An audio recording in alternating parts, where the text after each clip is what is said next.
আসসালামু আলাইকুম বন্ধুরা, এই ভিডিওতে যে ছেলেটিকে দেখতে পাচ্ছ, এই ছেলেটি গার্মেন্টসে চাকরি করে প্লাস মাদ্রাসায় পড়ালেখা করে। এবার অনেকেই বলতে পারেন যে কিভাবে এই ছেলেটি মাদ্রাসায় পড়ালেখা করে। সে তার ফ্যামিলি সংসার সব কিছুই চালায়, প্লাস মাদ্রাসা থেকে গিয়ে আবার অফিসে কাজ করে।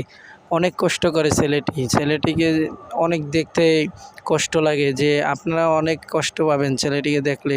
প্রতি ঘন্টায় তার হিসাব দিতে হয় কাজের। যে গার্মেন্টসে আসলে সবাই মনে করে যে কাজগুলো সহজ, কিন্তু সহজ না। দেখুন, এই ছেলেটি অনেক পরিশ্রম করে, ওর মাদ্রাসার খরচ চালায়, পাশাপাশি আবার নিজের খরচও চালিয়ে থাকে। দেখুন, আপনারা যদি এই ছেলেটির এই কষ্টকে ভালোবেসে থাকেন, তাহলে আমাদের এই চ্যানেলটি সাবস্ক্রাইব করে দিয়েন। প্লাস দেখুন, ছেলেটি জীবনের ঝুঁকি নিয়ে অনেক আয়রনের কাজ করা থাকে।